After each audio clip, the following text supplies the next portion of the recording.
चलाने के लिए उनको सिखा देना और उनके हाथों से बंदूक छीन लेना, उनको रोजगार दे देना, उनको रोजगार से हटा देना, ये मैं समझता हूँ कि न्याय उचित नहीं है। नमस्कार, आप देख रहे हैं लाइव सिटीज़ और आपके साथ मैं हूँ वसीम। अग्निपथ योजना, युवाओं का जोरदार प्रदर्शन और अब विपक्ष की तरफ से कई सवाल उठाए जा रहे हैं।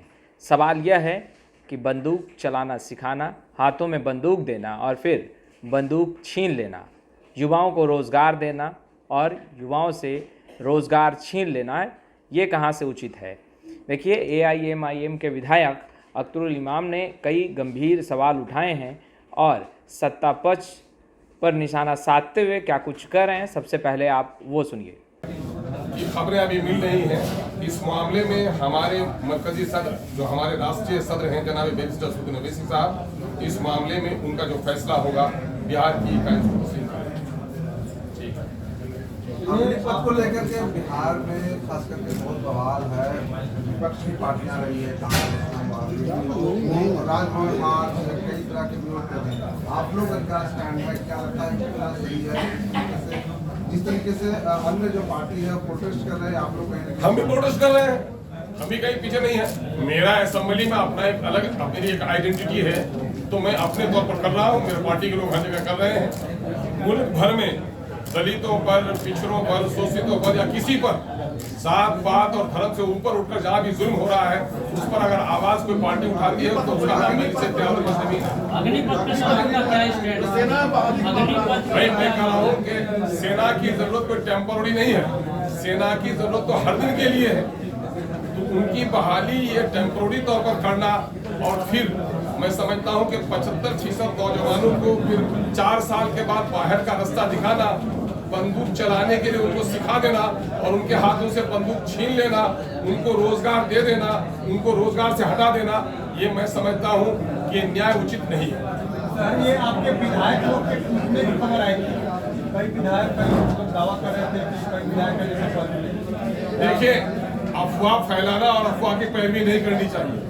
मैं इसको अफवाह समझता हूं और ये बात जान लीजिए कि MIM जो है उसके जो विधायक हैं वो आम पॉलिटिकल पार्टी के वर्करों से जीत कर नहीं आए हैं। दिल्ली में, पंजाब में, गल्फ में, विदेश में रहने वाला गरीब, शोषित, पीड़ित जब बैरिस्टर असदुद्दीन ओवैसी की आवाज सुनता है, उसके दिल में बैरिस्टर असदुद्दीन ओवैसी की एक मोहब्बत है और वो चाहता है ये यहाँ को इंसाफ की आवाज उठे।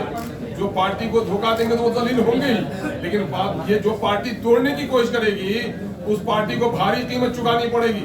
और हम लोग नहीं समझते हैं कि न हमारे विधायक जाने वाले हैं, न किसी पार्टी को तोड़ने की हिम्मत हो सकती है। लेकिन आज का मुद्दा, असल मुद्दा ये है कि बिहार की एक बड़ी आबादी जो उर्दू उनकी जबान है, उर्दू उनकी तहजीब है, उर्दू उनका कल्चर है, उर्दू को मिटाया जा रहा है।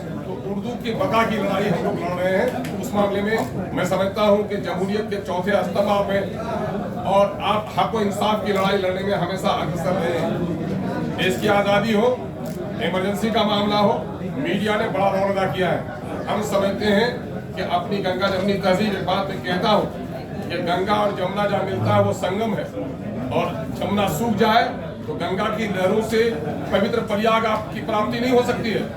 हिंदी भी जिंदा रहे, उर्दू भी जिंदा रहे, दूसरी भाषाएं भी जिंदा रहे, किसी भाषा को सरकार मंसूबाबंद तौर पर मिटाने की कोशिश नहीं करे। इस लड़ाई में हम मीडिया का भी साथ चाहते हैं।